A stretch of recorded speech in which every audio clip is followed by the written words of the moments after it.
So before this program, we have the project coordinator was the level of community, the pamphlets and all. It was done. No, it's not. Okay, we just leave that one. And did you actually screen the actual general population for diabetes, or all the patients who came for the camp in the camps for the opportunistic screening? Yes, sir. Not the specific no, not screening specific. for diabetes, or it's only opportunistic. This is an ongoing project, sir. Ongoing thing. As a whole, after one awareness, how long it stays in the society? So we are every week. So this continuous process we are doing. This is especially done in the Bagpat district of the Uttar Pradesh. So continuously this continuous program is going on. One is the age group, not above 40. Now we actually talk about 35. Yes, sir. Then IEC should be area specific. You have to develop that one. What exactly you do? What will be the target population with care? It will be much more scientific. Okay, thank you very much. Devices, our experience. Dr. Arya Tree. The topic is low vision devices, our experience. I have no financial interest. As we know, as per WHO definition of low vision is impairment of visual function even after treatment and of standard effective corrections. Visual acuity less than 6/18 to light perception or visual field less than 10 degree from the point of fixation and potentially able to use vision for the planning and execution of the task. As we know, there are so many blind people in the world as well as in our country. It is estimated that there are additional 135 million people with low vision. The developing countries, they have more of this population, so that's why there is need for treating these types of patients. So our aim was to study the indications of low vision devices in our setup and to study their practical utility. It was a retrospective analysis of all the patients from our low vision clinic and who were prescribed low vision devices in our clinic. The inclusion criteria were patients who fell in the category of low vision on the basis of this definition. So we took a detailed history of the patients and examination was done in detail, mainly visual acuity, refraction, and binocular vision, anterior segment, posterior segment, and detailed field analysis. And supplemental testing, if any particular disease was there, that was also done, like color vision, contrast sensitivity, or electrophysiological testing. So these types of devices we used in our clinic, like spectacle mounted telescopic lenses for near and for distance. Then there were special for adult and the children. Then there were special handheld magnifiers of different magnifications. Then there were stand type of magnifiers. Then monocular telescopic lenses for distance. Then there were few non-optical devices as well, like check guide, writing guide, and signature guide, reading guide, wherever these were required. We also used electronic low vision devices in which there is a primer with monitor, and then there are some sensor for filling. These are for two special types of low vision patients. So in our study we found that there were total 231 patients who were examined and they were having low vision. The age ranged from 5 to 75 years with mean age 42.3 years, and males were more than females, and total patients who benefited from low vision devices were 64 out of 231. So out of these 64 patients who were given low vision devices, we found that most of the patients, they were older in population, that is more than 60 years of age. And the main pathologies, we found that the majority of the patients, they had this optic atrophy, that was partial optic atrophy with the significant visual loss.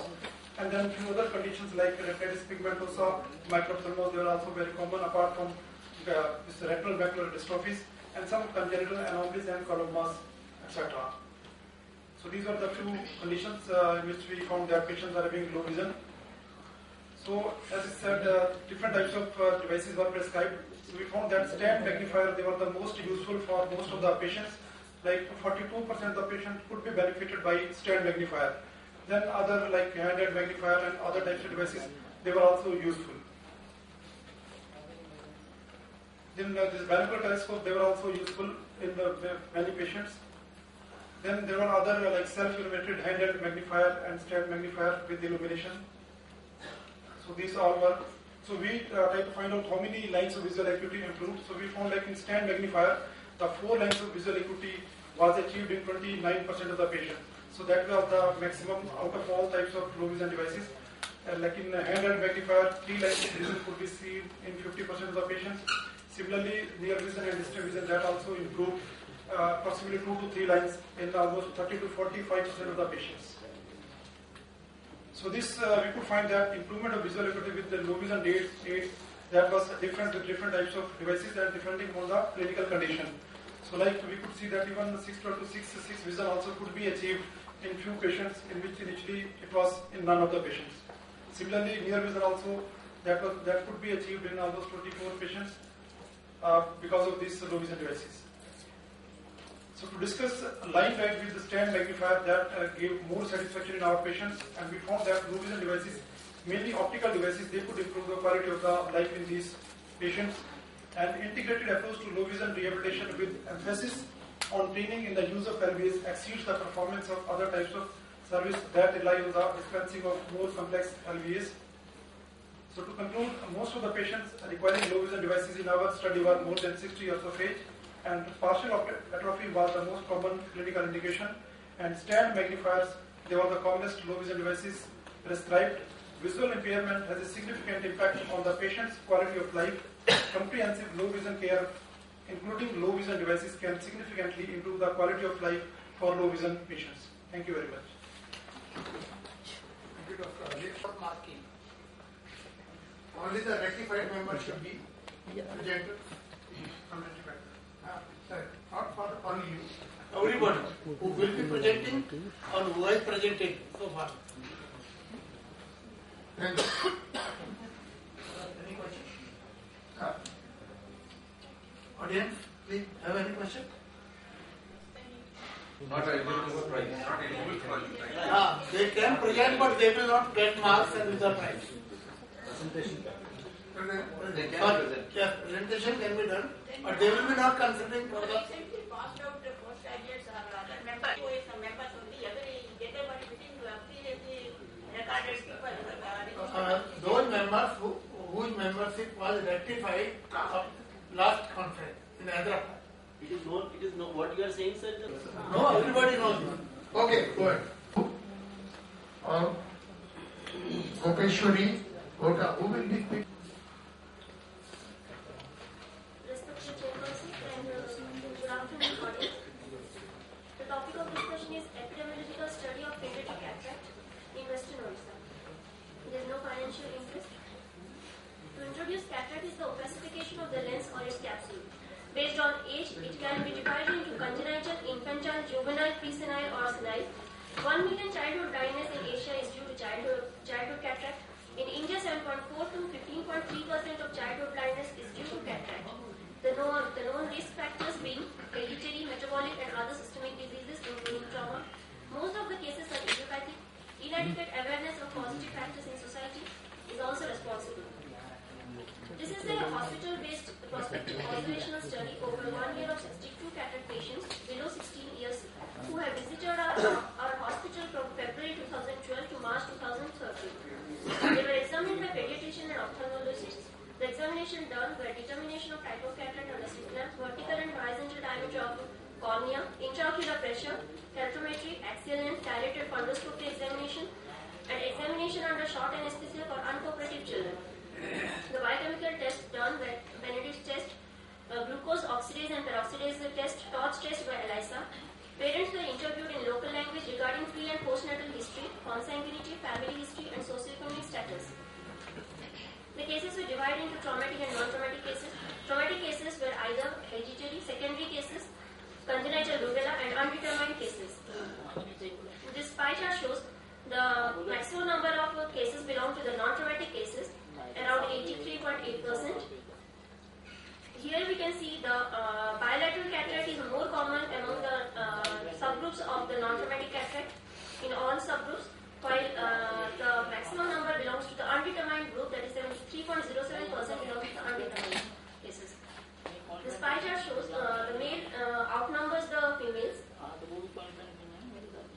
Here we can see the total cataract is the most common among the non-traumatic cases.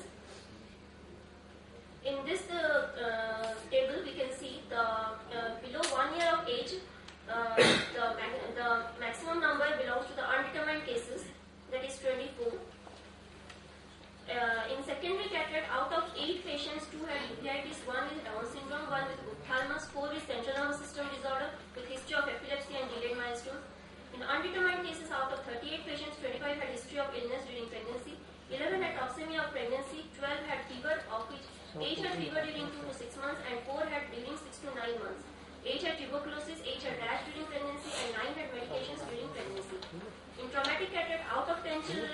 80% were boys, and 60% of children were below 5 years. This is the picture showing bilateral cataract in a rubella patient. This picture shows a unilateral cataract whose mother was having a history of medication during pregnancy. This graph shows, this table shows the maximum number belong to the 1 to 5 years of age group in traumatic cataract. The gist of the discussion is that most of the cases in our study is idiopathic. In a study in South India, it was found the maximum number was idiopathic, and also it was 15% were congenital rubella. But in our study, the rubella was very few.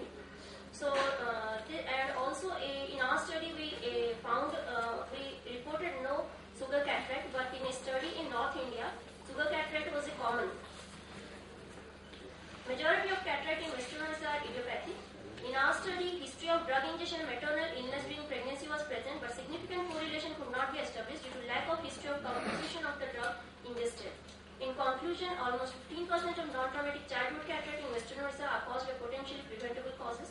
Further studies are required to establish cause of about 50% of cases. Awareness programs for pregnant women and girls of pubertal age group and education of school children, including immunization, can help a lot to prevent pediatric cataract. Just a point, doctor. When you say non-cataract, is bilateral, symmetrical, partial, non-progressive. That's generally for pediatric cataract, congenital and developmental. It's almost a rule. It is not written here. Whether we should mark or not. And it's a great pleasure to be presenting once more my topic, Changing Trends in Fellowships, a 2-decade retrospective study. Now, before 1970, ophthalmology was considered an end branch. But with time, people started going in for special qualifications, and after 1985, this branch of ophthalmology turned into a tree with many branches, and the term subspecialty was formed. Gullapalli and Rao, in his article in Archives of Ophthalmology, stated that the popular adage education fosters excellence is exemplified in the experience with fellowship training in subspecialties. Considering subspecialties are such an important part of ophthalmic education right now, we decided to study the changing demographics of ophthalmologists applying for long-term fellowships in subspecialties over 20 years in a tertiary multi-specialty eye hospital. We have no financial interest in the sale. We carried out a retrospective analysis of application forms from 1992 to 2011. These 20 years were divided into 4 groups of 5 years each. Only long-term fellowships of 1 year duration or more were studied, and only the applicants who had joined the fellowship were studied. Subspecialties which were included were surgical vitreoretina, pediatric ophthalmology, orbit and oculoplasty, cornea and glaucoma. Subspecialties not included were uvea, neuro-ophthalm, cataract and comprehensive ophthalmology. A total of 278 fellows were studied, of which the maximum were in retina. 64% were males. When we studied the gender ratio between the various subspecialties, a skew was noted in the retina department with 4:1 ratio of males to females.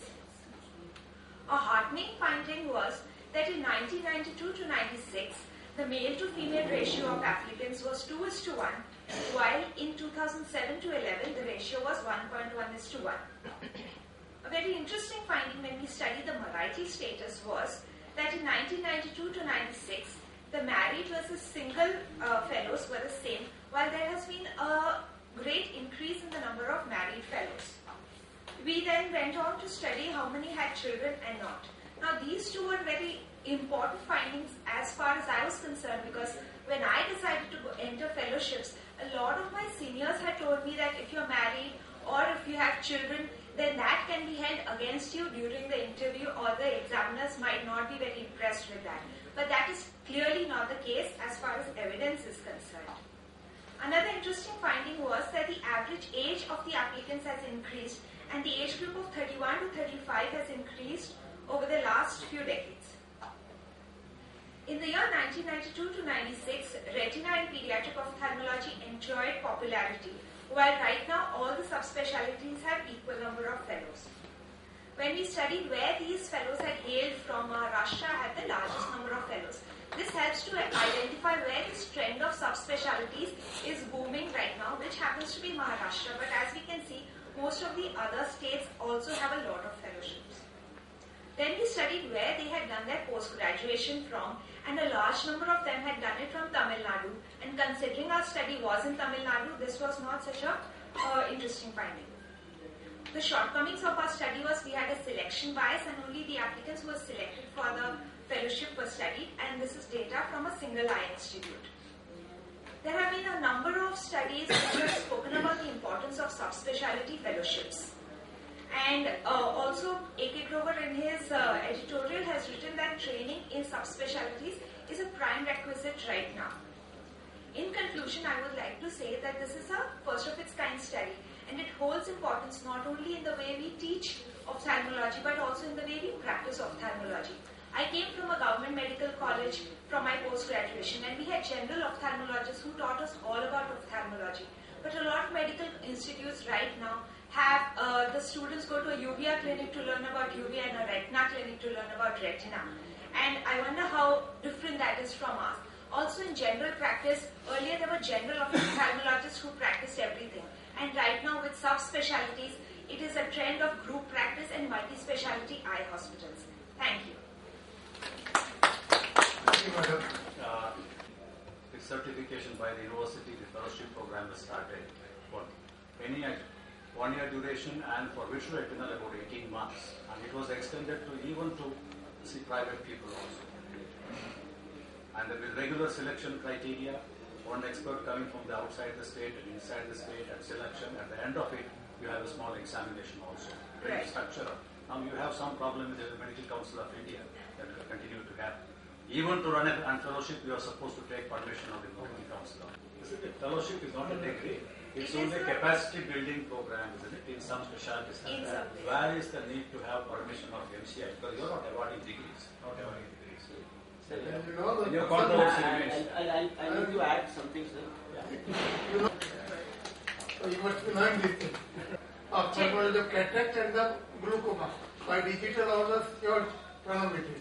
But now at least 3-4 persons, Dr. G.N. Rao, Dr. Badrinathan, and Professor. What we should take up now, you have 15 days fellowship, 2 months fellowship, 3 months fellowship, 6 months fellowship. Standardize it. Somebody should have a study like you, and you can go ahead and do. At the end of it, you are not telling how many weeks you undergone training or how many months you undergone. This is only And everybody for more puts up than a 1 fellowship. year. Sir, this was That is the your last study. we held only. No, it is your study and but across the There are country, many and short-term you will fellowships put which we fellowship. will take Nobody into knows how consideration. long somebody has undergone fellowship. Right. Okay, you get that. No other discussions. Prevalence of macular hole in rural central India. It's a pleasure to be again here presenting the same paper which was presented last year. It's a pleasure to be here again. The prevalence of macular hole in holes in rural central India, the Central India Eye and Medical Study. It was the purpose of a study to determine the prevalence of full thickness macular holes and its possible associations in a population-based study. So, Central India Eye and Medical Study, what is popularly known as the CIMS, it was a population-based study, cross-sectional, performed in rural Central India. This is Nagpur and adjoining areas which were around 40 to 50 kilometers, which were away from the basic touch from the city. We included people which were more than age 30 years. The total eligible population in those villages was 5,885. The final participants, almost 80% of response rate was there. Participants were included on the basis of availability of accessible fundus photographs. The statistical analysis was performed using SPSS software. Methods, it was a thoroughly conducted study, and almost most of the things were touched which would have an impact or bearing on the ophthalmic diseases. All examinations were carried out in the hospital. Trained social workers filled out a questionnaire of almost 200 questions, including the socio-economic background, living conditions, daily food habits, smoking or tobacco consumption, alcohol consumption, amount and type of daily physical activity, major diseases like diabetes, hypertension, asthma and heart problems and others which would have a bearing on the eye problems, intake of medications, especially aspirin and steroids, the psychiatric status of the patient, wearing and availability of glasses and family history of any eye diseases. So other methods which included in the comprehensive ophthalmic evaluation were uncorrected visual acuity with glasses, automated refraction and subjective refraction, frequency doubling perimetry, Goldmann applanation perimetry, slit lamp eye microscopy, gonioscopy, digital photography of the lens according to the Arets classification, digital monoscopic photographs 20 degrees and 30 degree, pachymetry and biometry in spine position, central corneal thickness, anterior chamber depth, lens thickness and axial length, measurement of the vitals, chest X-ray, ECG, and blood and urine samples as well as genetic samples were taken. So to sum up the results, accessible fundus photographs were almost in 95% of eyes of the 4542 participants. The mean age was 48.8 years. Mean refractive error was 0.09 diopters. Full thickness macular holes were detected in 18 eyes of 13 subjects, of whom 0.8 were women, and this amounts to almost 0.3%. Mean age of 57.4 years was amongst the patients of macular holes. Bilaterality in 5 patients, and that constitutes to 10 patients, and the remaining 8 were having unilateral macular holes. In a univariate analysis, presence of full thickness macular holes was significantly associated with higher age, as we have known, lower visual acuity, higher prevalence of pseudophakia. The presence of macular holes was not significantly associated with gender, refractive error, axial length, central corneal thickness, each depth, lens thickness, intraocular pressure, degree of nuclear cataract, and level of education. In a binary logistical regression analysis, which tells us that whether the parameter under investigation does really have an association with the other parameters, with macular hole as a dependent parameter and age and lens status as independent variables, pseudophakia was the only thing which was significantly associated with the presence of macular holes, and age, as we have already known, was no longer significantly associated with the prevalence of macular holes. This discussion, in coming to the discussion, our study gave a prevalence of 0.3%, that is 3 in 1,000 individuals, which was as compared to a South India study and the Beijing Eye study. So, to summarize, calculated for the whole population of India of 30 plus years individuals during that period, almost accounting to almost 400 billion subjects, the results of our study would transfer into a figure of 6,85,000 patients with unilateral macular holes and 4,58,000 patients with bilateral macular holes.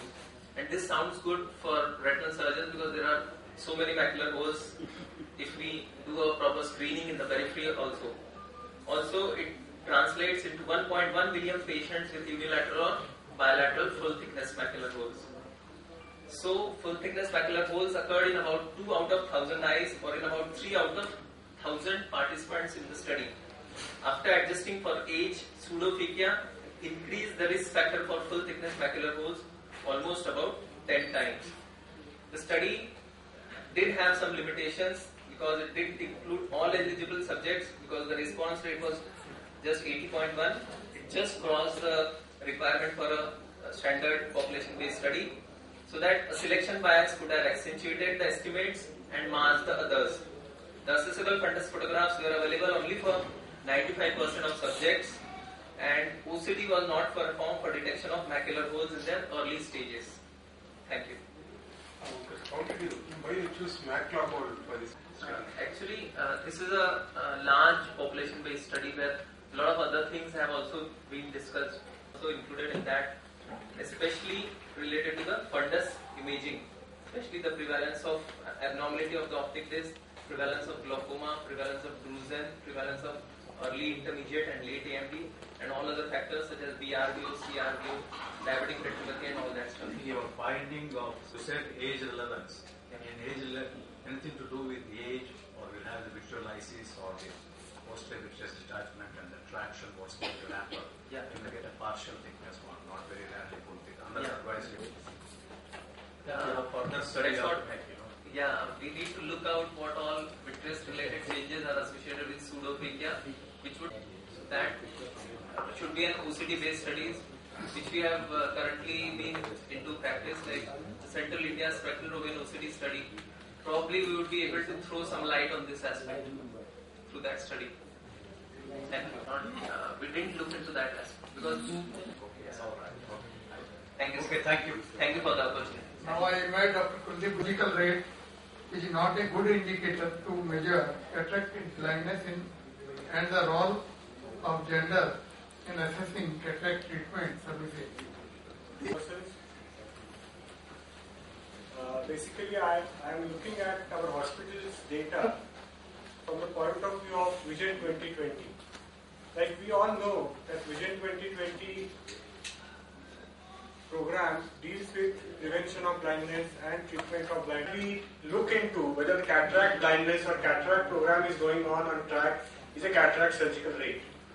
Another important indicator of Vision 2020 is equity, gender equity. So these two aspects we from our hospital's data we are trying to address, because ours is a very high volume center, and what sort of practices we are doing so that whether it is going Vision 2020 program on track or not. I don't have any financial interest to disclose. We all know we have done marvelously well in cataract surgical rate. From 1985 to 2008, our cataract surgeries have increased 5-fold.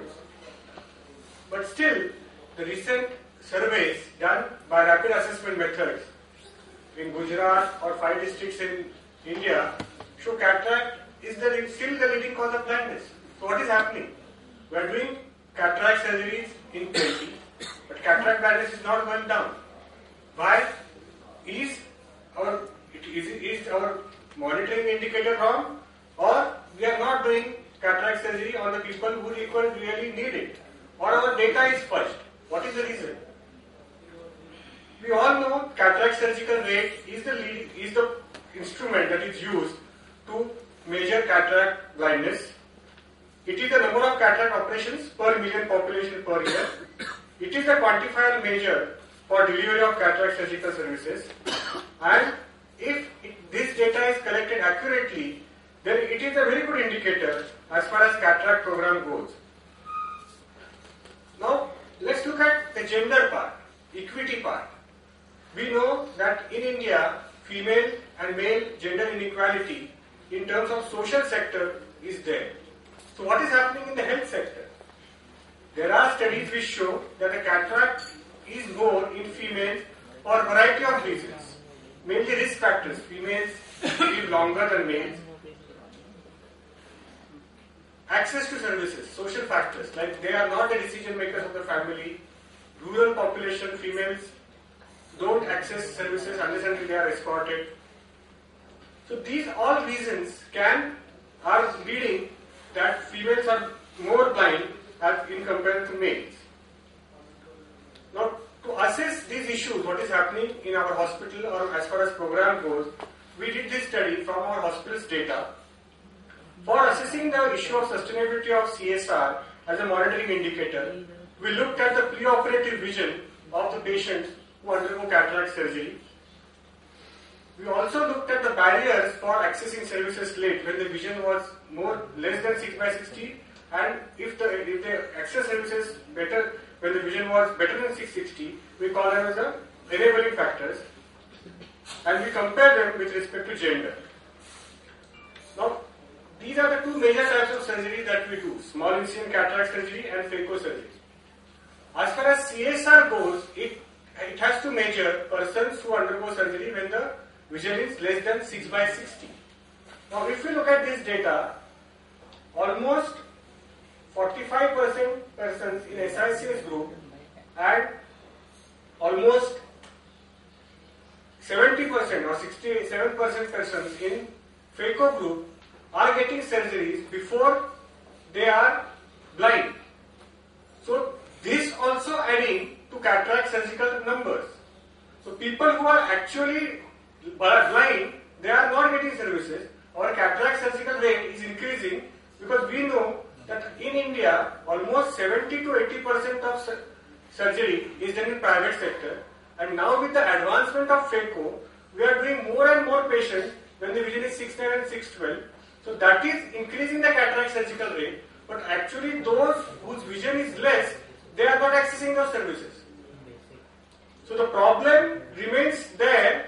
So cataract surgical rate, if we just pat our backs that, oh, we have done marvelously well, we have increased our cataract surgical rate, but it is not reflecting in cataract reduction in cataract blindness. Now we looked at the data for the gender equality at the primary and secondary center. We have a screening program at the CAMS site, then they are operated at the secondary level hospital in Nandurbar and a tertiary level hospital in Pune. If you look at it, for the free surgeries, it is females who access those services more as compared to females across all the ages. But if you look at payment side, then it becomes males who access more surgeries than females. So the moment person has to pay, it is the males who access those services. Because here we don't provide them a transport. They have to walk in on their own. They have to come on their own to access services. So let's look at the barriers, why it is so. Now, this slide shows barriers in the paid section. You can see for enabling factors and barrier factors, health education was the most important factor as far as males are concerned for accessing services early. And for late is the family harvest or business season that was the main barrier as far as males are concerned. But for females, it was no one willing to escort is the main barrier. Now, yeah. So the issue is this, if we go by this definition of vision centers where patients are referred from primary centers to secondary centers without providing escort, then they are less likely to reach, because in paid as well as free section, lack of escort, no one willing to escort, lack of transport is the major barrier. And that's why this pyramidal model of vision center, secondary center and tertiary center, without provision of transport, whether it is going to lead to reduction in blindness in the rural area is a big social or big issue, and we need to have more studies before adapting a model for eye care for India. Thank you very much. I think take home and message here is, it is not only NPCB days to have kind of two types of our actually the charts used to be there. One by state-wise CSR, another one for cataract surgical coverage. If you do a RAP study, that is rapid assessment of avoidable blindness, we will be able to specifically say, are you operating on a cataract blind or are you operating on a cataract eye? Thank you. Health department told me to go in the matter, and I felt so.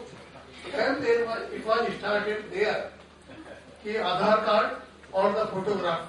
Cataract operations. Our aim should Okay, we will not discuss that our lack aim of should time. be to See, do thank you, more thank you. cataract surgeries than I am going to present this paper on ocular disorder in children with mental retardation. I don't have any financial disclosure and I have not received any grant in any form. Visual and ocular problems are neglected in mentally retarded children. Uncorrected vision affects child's performance at various levels. It adds socio-economic burden on the family. Purpose of the study was ocular problems are common in mentally retarded children. Due to population growth, these problems are increasing. Prevalence rate is variable from region to region. Data on ocular problems in mentally retarded school children is lacking in the region. Considering these things, we designed a study to identify the ocular disorder in children with mental retardation attending special schools in a district situated in central India, to study relationship between the ocular disorder and the degree of mental retardation. It Ethical committee of the hospital approved the study. Principal of special education school were sent a letter proposing examination of the children. Parents were requested to present and consent was obtained. Diagnosis of mental retardation was based on diagnostic and statistical manual of mental disorder, which was done by psychiatrist. IQ was assessed using Bennett PK method by the accompanying psychiatrist. Visual acuity was recorded in those patients who were cooperative. Routine ocular examination was done on torchlight as the examination was carried out in a school. Ocular motility, cyclopenic refraction and ophthalmoscopy was performed. Glasses were prescribed to all children having visual acuity less than 20/30 according to the retinoscopy. Uncooperative and students needing special examination were referred to the hospital. The data were entered in an Excel sheet. Ocular problems were categorized according to IQ score. Fisher's exact test was used to study the strength of association between the ocular problems and mental retardation. Association between the common ocular problems and severity of mental retardation was studied by chi-square test for linear trend. P-value less than 0.005 was considered significant. Following observations were made. Total number of students in the age group of 6 to 16 years were 271. Number of children having ocular problems were 124. In mild retardation group, 81 students were there, and 32 students had ocular problems that counts to around 39.51%.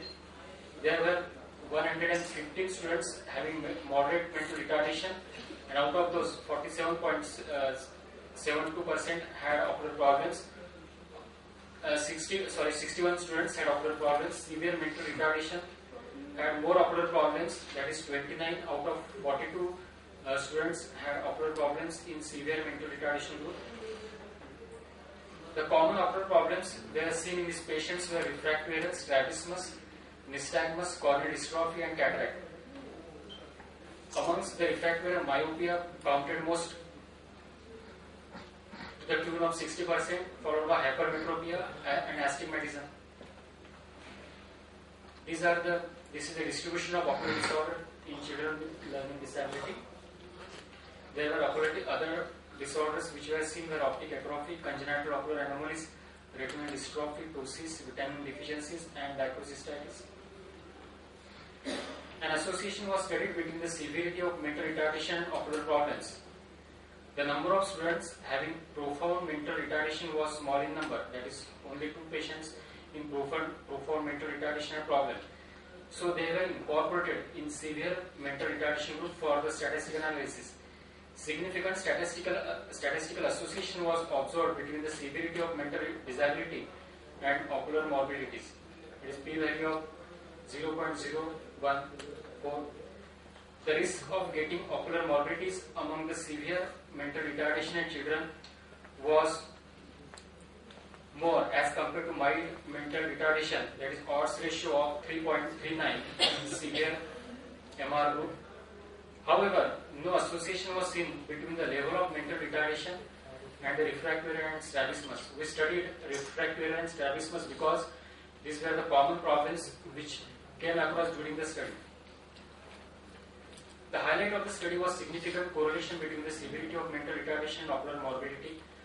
No correlation was seen between the mental retardation and refractive error and strabismus. Onset of squint was earlier than general population. This was related to stormy perinatal history, which was seen in 55% patients. 18 out of 25 students had squint before 6 months of life. The importance of the study lies in the first type of study in the region with sufficiently large sample size. Of course, it took long time to examine these uncooperative children, but sufficient time was devoted for the examination of the student. Governmental agency can use the data for planning and implementation of the national program. We recommend similar type of study in other regions also. The drawback of the study was children admitted in the special school for mental retardation were only examined. Conclusion: children with learning disability should undergo annual ophthalmic checkup. Visual function of the children should be assessed as soon as the child is admitted to the school. Earlier assessment and correction of ocular problems will prevent unnecessary visual impairment in the children. Thanks for your patience. One gentle suggestion, Dr. Rajesh, better to not be used. We say differently able, we don't say disabled. It should be positive, just like Vision 2020. Thank you. Having either partial albinism or the full albinism with high myopia, quite naturally nystagmus. They have been lingering in the blind schools. With giving some glass of -4, at least they'll be able to have 660 vision or 636. That's one thing. In my experience, we had developmental cataract bilateral.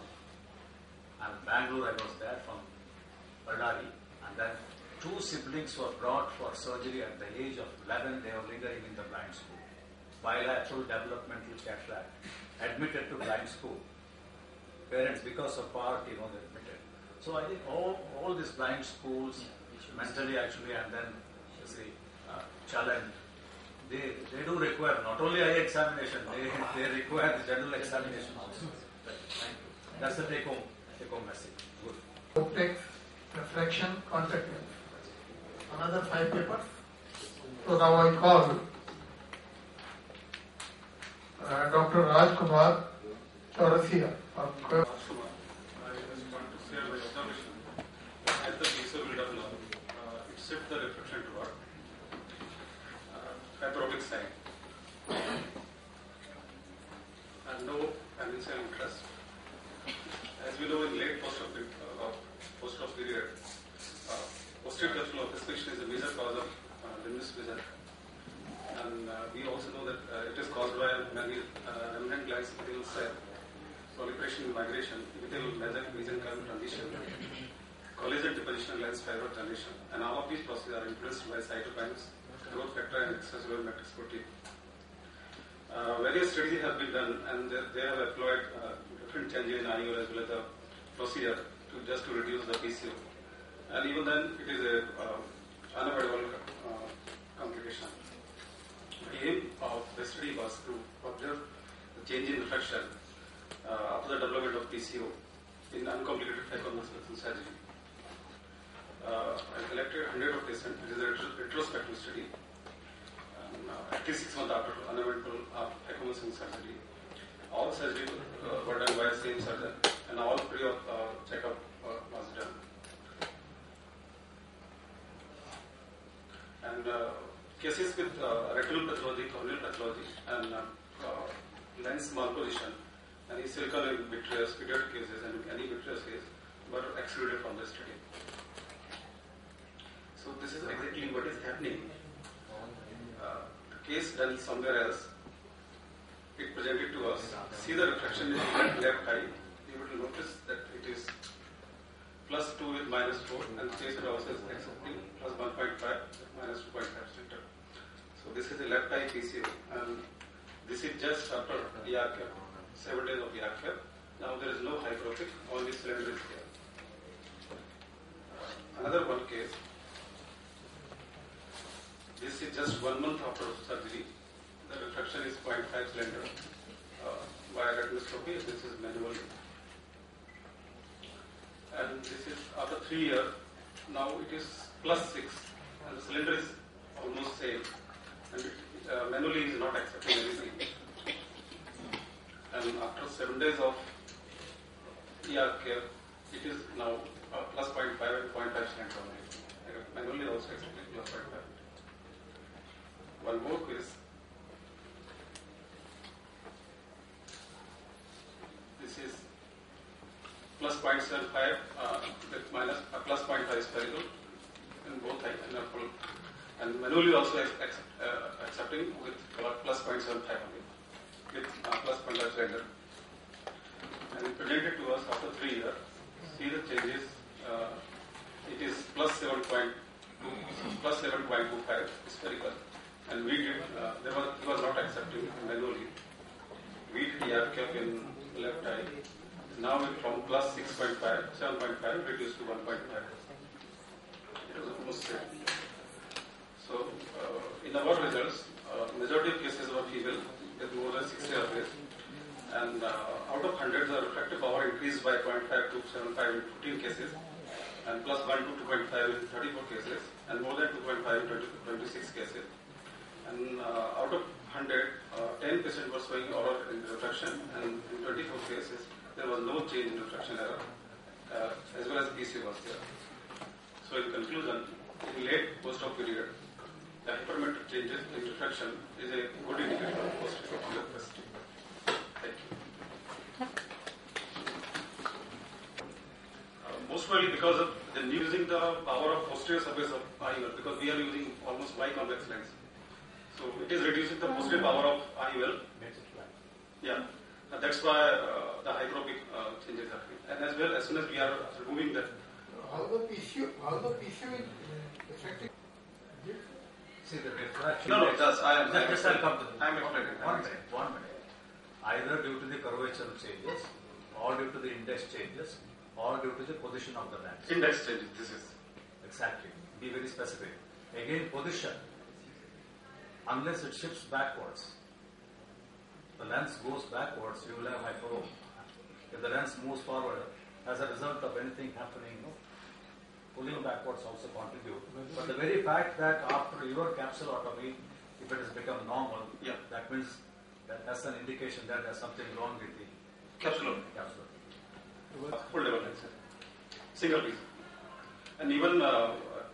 The PCO is more common with, the value will be more common with Oroflex. Any question from audience? Thank you. Thank you. And we will be speaking on very good evening to the chairman and present out here. I am presenting the title of my paper is The Role of Rose-K Contact Lenses in the Reduction of Aberrations in Keratoconus Patients. I have no financial disclosures in this study. As we all know, keratoconus is an ectatic corneal condition characterized by maximal stromal thinning occurring at the same point as the greatest corneal protrusion. And it degrades the quality of vision initially and finally the quantity of vision by inducing more and more irregular astigmatism and as a result of increase in aberrations. The aberrations in keratoconus have been studied in recent years with the help of various aberrometers. This particular study has shown that there is more of a vertical coma also associated with spherical aberration and trefoil. However, coma remains the biggest culprit in these particular patients. This is just a quick review of the various higher order aberrations as noted by the various Zernike polynomials ranging from the lower order to the higher order ones. This is how routinely a coma looks. It just looks like a comet. And this is because of the position of the cone, which induces this comet-like aberrations.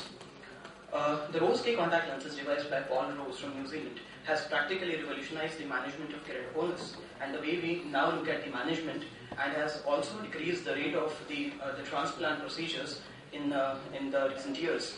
However, there has been positive literature on the aberrations profile, and thus in this study we undertook to look at what is happening to these aberrations after fitting with Rose-K contact lenses. So the purpose of the study was to study the pattern of higher order aberrations before and after the Rose-K contact lens fitting in keratoconus patients.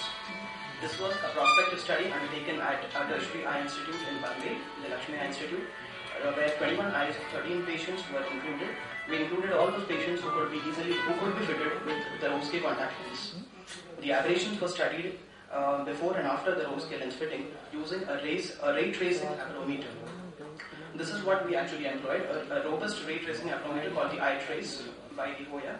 It is a sophisticated aberrometer, and it also gives you individual corneal and internal aberrations and also total aberrations. So we can actually fractionate the various aberrations coming from what source.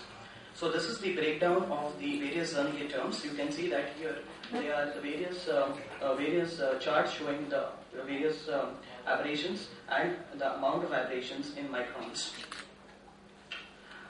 Coming to one of the, this is how it looks. It also gives you a simulated image of the Snellen's chart, where you can see that there is a gross degradation of the visual quality, and here it's a little better. I'll come to that in a short while. Going on to some representative data from our study. Look at this particular patient who has who has no rose care lenses fitted, and you can see that the amount of aberrations here emanating from the cornea are very high, and after fitting the rose care lenses, there is practically a lot of reduction in these particular aberrations here. Look at this particular profile. This is a young patient who has keratoconus, and this is the coma which is playing on her and degrading the quality of vision. This is the fractionation into the coma and trefoil components. And once you fit this particular patient with an appropriate rose care lens, look at the sharpness of the vision that is gained here. So coming to the results, the mean age in the cohort was 21.8 years. With a range of with plus or minus 3.8 years as standard deviation. You can see that the lower order aberrations, principally the myopia in these patients, without the rose K was around 2, and these aberrations with the rose K were significantly reduced with a p-value of less than 0.02, and the higher order aberrations also had reduced significantly, reducing from 0.3 to 0.12.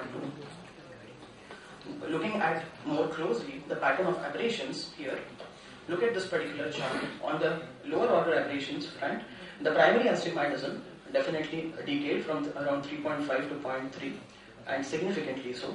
And on the higher order aberration chart, you can see that principally the spherical aberration, the coma and the trefoil, they all reduced with significant, with p-values which were very significant. You can see this on the chart.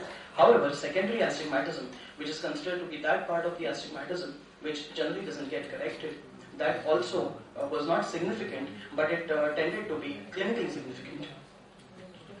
When we looked at the associations of these particular decay in the aberrations after contact lens fitting, what we found was the magnitude of reduction in the higher order aberrations after fitting with contact lenses was higher in eyes with a myopic sphere more than -5 diopter for all aberrations.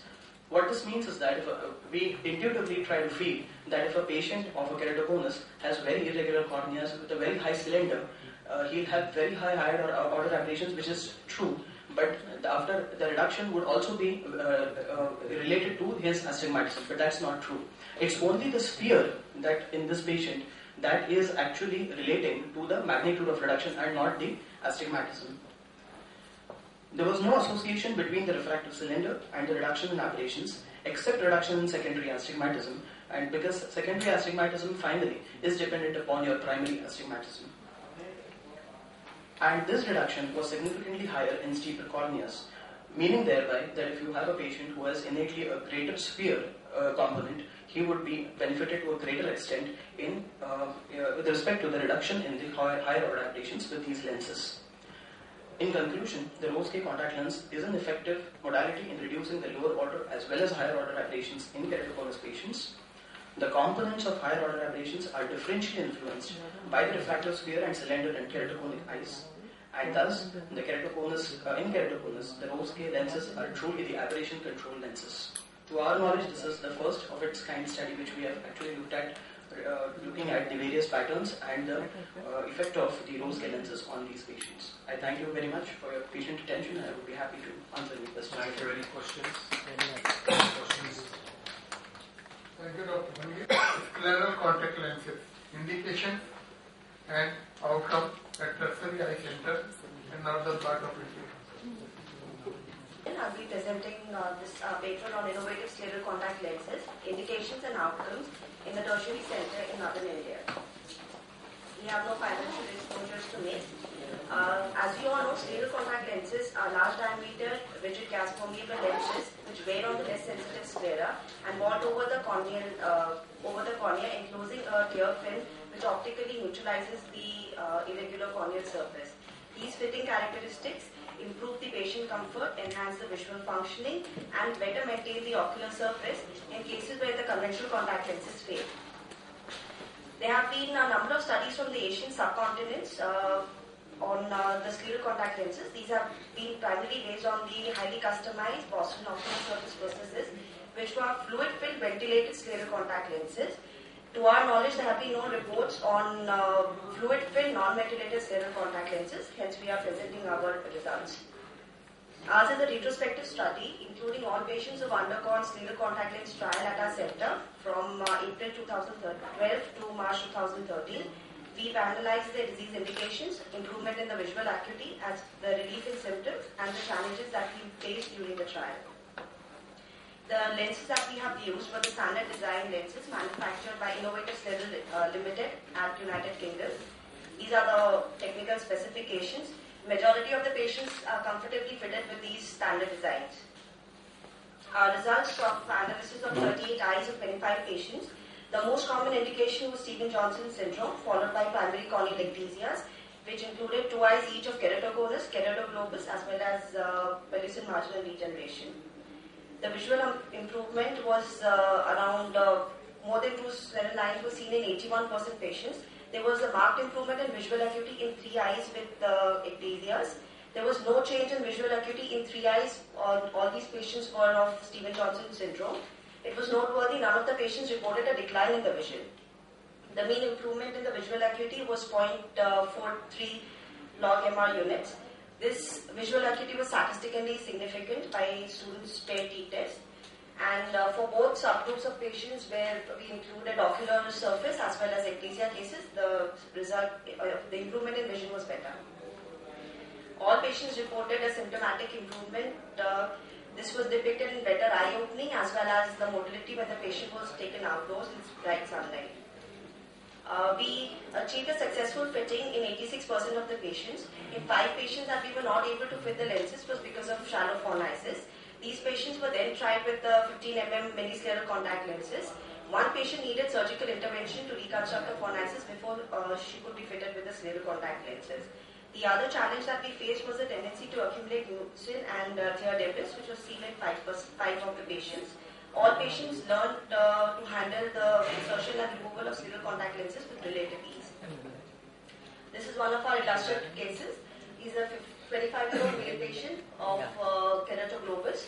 The RGP contact lenses kept popping out, and we had to then give him a trial of scleral contact lenses, and the vision improved to 6/12. The second case is of Stevens-Johnson syndrome. The patient was highly photophobic.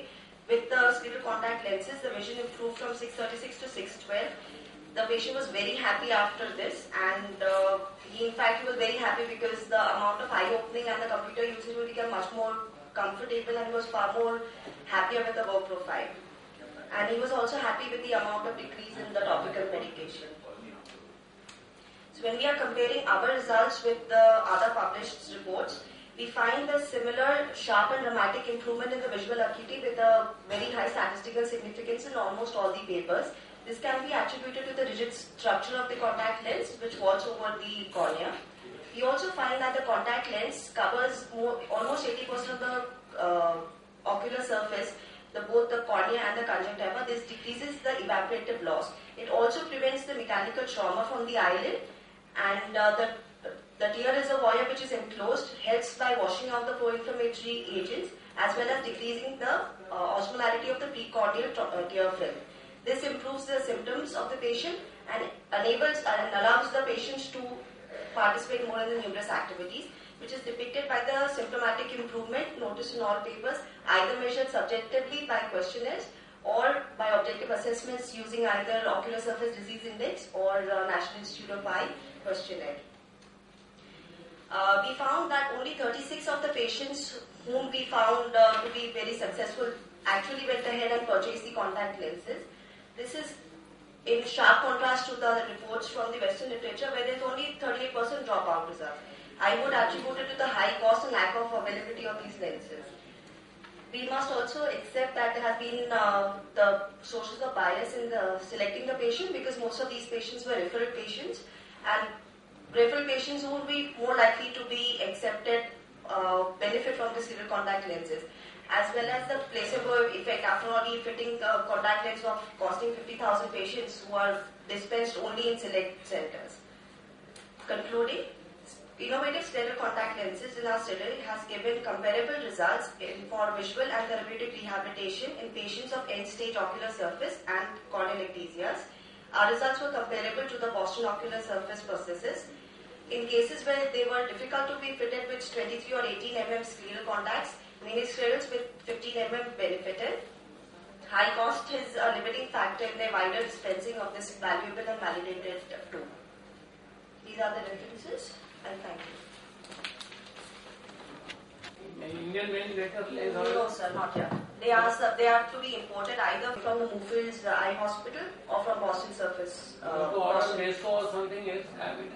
So they have different sets for both of them. If you have wanted to take it from Boston Foundations of Sight, you actually have to go there, get trained, or one of their dispensers comes and does that for you. Or you could go to Dr. Ken Pullum. They have a shorter training period, and then you could start dispensing. They have a trial set. You do a trial and error method for fitting as we do for other contact lenses, and then you go order it, and they send it from UK over here. What is the price of that? One pair? So one pair would cost 1 lakh. 1 lakh. Difficult to listen. Thank you, madam. Now, and she will be presenting comparison of the ambient light required for best vision in emmetrop, myop, and the hypermetropes. Required for best vision in emmetropes, myopes, and hypermetropes. There is no financial interest in any of the products or procedures mentioned in the study. Visual perception, as we all know, is a complex integration of light, form, contrast, and color sense. Visual acuity, being the most important parameter, is most commonly adapted for assessment of visual function in clinical as well as research settings. There are many variables which affect the measurement of the visual acuity. Out of these factors, the luminance of the immediate background is one of the major factors affecting visual acuity. Our normal healthy eye operates over a wide range of luminance, which encompasses both scotopic as well as photopic vision. However, there are no rigid guidelines for measuring visual acuity, which are strictly adhered to. The luminance required for perfect vision is an indirect measure of the retinal threshold of a subject. However, due to lack of definitive standards, the refractive status of the patient is not taken into account while measuring visual acuity. The purpose of the study was to compare the ambient light required for best vision in subjects with various refractive errors using an externally illuminated ETDRS chart. This was a cross-sectional study in which the subjects with visual acuity 6x6 only were recruited. A special darkroom was used, which was equipped with an externally illuminated, wall-mounted modified ETDRS chart, or to simply say a logMAR chart, a near vision chart, and an Ishihara chart. A luminometer was used to measure the light intensity near the chart, and an electric dimmer was connected to the circuit, which was used to modify light intensity in the room. This is the modified ETDRS chart in varying illuminations. This was the luminometer or the light meter that we used to measure the light intensity. The model that we used was Lutron LX1108. It had a resolution of 0.01 cameras per meter square. As you can see, the white one is the main instrument, and the next, there's a sensor along with it, which sensors the illumination. This was the electric dimmer, which was connected to the circuit to modify the light intensity. It was similar to a fan regulator, but a more complex version. We recruited 73 eyes of the healthy individuals. The age of the subjects was between 12 to 35 years, with a mean age of 25 years. The refractive error of the subjects was between 2.5 diopters and minus 5.5 diopters. One thing specific was all had the visual acuity of Prodma 0.1 and better, and none of them had any ocular pathology. Even the myop patients have no fundus changes. The method started with a measurement of the monoocular visual acuity, with the subject wearing their best habitual correction. Initially, the procedure started in a very dim illumination, and the subject was encouraged to read the chart as much as he could. When the subject could no longer read the chart, the illumination was slightly increased and modified using the electrical dimmer, and the least luminance which was required for attaining the best vision, that was recorded. Similarly, the luminance at which the subjects achieved best color perception and near vision were estimated. This is a photograph showing the use of luminometer near the chart. We studied 26 emmetropes, 27 myopes, and 20 hypermetropes. The emmetropes were of the age of 18 to 34 years, myopes 20 to 35 years, and hypermetropes were between 12 to 30 years. The myopes had a refractive correction between minus 0.5 to minus 5.5 diopters, and hypermetropes had correction between 0.5 to 2.5 diopters. When we compared the mean luminance for various visions, we found that for distant vision, the emmetropes required a mean illumination of 13.48 lux, which was almost similar to hypermetropes, that is 13.50 lux. But myopes required a significantly higher illumination of 17.27 lux for distant vision. For attaining the best near vision, emmetropes required 1.39 lux, myopes required 1.48 lux, and hypermetrope required a mean of 1.45 lux. Emmetropes attained a color perception at around 0.24 lux, which was almost similar to myopes and hypermetropes of 0.25 lux. While applying the post-hoc analysis of the ANOVA, we found that there was a significant difference between the myopes and emmetropes, as well as between the myopes and hypermetropes for attaining the distant vision. However, there was no significant difference between the requirement of luminance between emmetropes and hypermetropes. Here again, the bar graph showing that the myopes require significantly higher illumination than emmetropes and hypermetropes. However, on regression analysis, there was no significant association between the amount of refraction and the illuminance required. Our study found that the various refractive errors have a bearing on the amount of luminance required for best vision. The luminance required indirectly refers to the retinal threshold of the subject. Myopia, though a widely studied subject, is poorly understood, and retinal thinning is well known in myopes. Various studies have demonstrated reduced amplitude and delayed latency in multifocal ERG. In 2010 also, a study demonstrated reduced macular sensitivity in myopes using microperimetry. This has been postulated maybe due to reduced number of receptors or due to the reduced sensitivity of the receptors. All this refers to the reduced retinal threshold in myopes.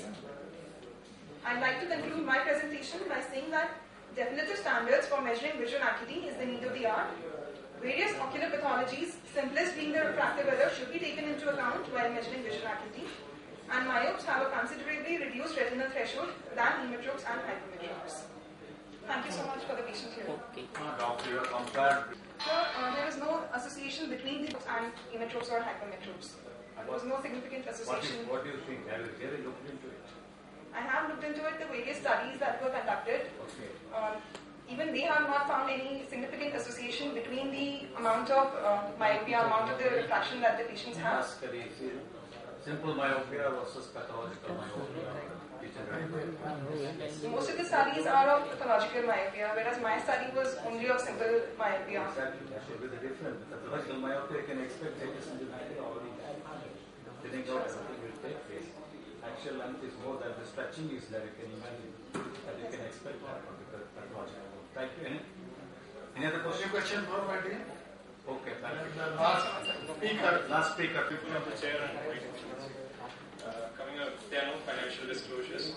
As you all know, diabetes mellitus has significant effect on the refractive properties of the human eye.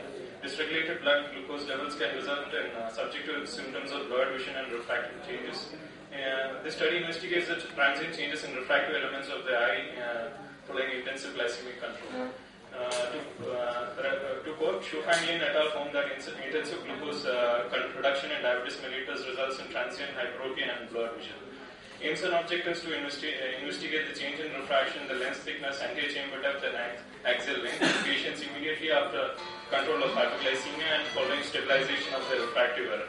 Also to compare the blood pressure, keratometry, and corneal thickness immediately after control of hyperglycemia and stabilization of refractive error.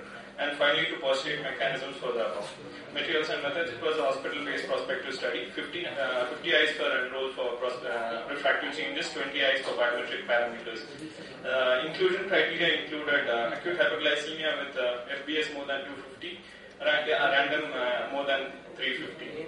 Then vision improving to at least 6/9 with Bengal, no diabetic retinopathy, and mild NVIDIA and CSME were inclusion criteria.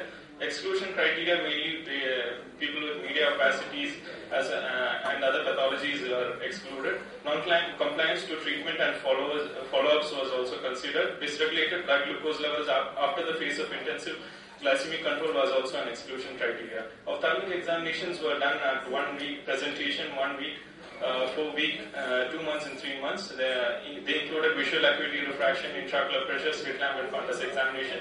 Biometric parameters included done at presentation and after stabilization of refractive error at 3 months. They included ACL length, thickness, axial length, and so on. The conventional A-scan biometry by using PACScan 300A by digital biometric ruler was used for the A-scan measurements. Intensive glycemic control was undertaken under the care of physician. Spherical equivalent values were used in case of astigmatism. Stabilized refraction was considered when Following controlled blood sugar, the refraction remained unchanged on 2 or more weeks. Statistical analysis was done using a paired t-test using SPS software 17. Results, almost all 50 eyes studied developed hyperopic shift in refraction following intensive control of hyperglycemia. Range of age varied from 29 to 60 years. Almost all patients were on insulin for intensive control of hyperglycemia. Mean FBS on admission was 385 milligrams per diem, and following the intensive control, the blurred vision developed 4.2 days after the onset of control. Mean hyperopic change observed was around 2.87 diopters. Sudden change in FBS levels at onset of blurred vision was around 236 milligrams per diem. Mean recovery time from the state of hyperopia was more than 4 weeks on an average. Both eyes in each case showed similar shifts in refraction. This is the clinical background of the 20-eye study. As you can see here that the lens thickness and AC depth, the p-values are statistically significant, being less than 0.01. The central corneal thickness, mean keratometry and IOP of the hyperopic and the stabilized refractive states are not significant. There is no significant correlation between the HbA1c levels at the onset of treatment and the change in refraction. Here you can see that in the hyperopic state, the lens is slightly thicker when compared to the stabilized state. This is comparable to the change in AC depth, wherein anterior chamber depth is reduced in the hyperopic state. It increases following stabilization of the refractive error. This is a graph showing both these changes concurrently.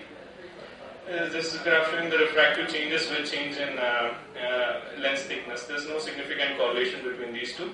Hyperopic shift was observed in all patients. Stabilization of refraction took more than 4 weeks, and postulated that lens thickening and reduced AC depth was similar to the observations of Saito et al. And Shufang Lin et al.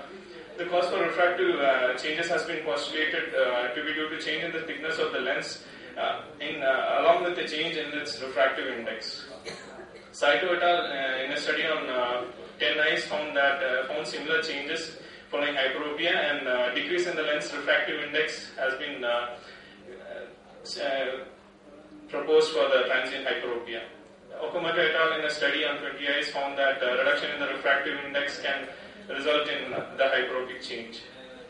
Granstrom similarly proposed that hyperopia results in lens hydration. Legrand's full theoretical lie proposes that when refractive index decreases from 1.42 to 1.40, the refractive error moves 3.2 diopters towards hyperopia. Mechanism postulated can be that following hyperglycemia there is accumulation of sorbitol and fructose within the lens.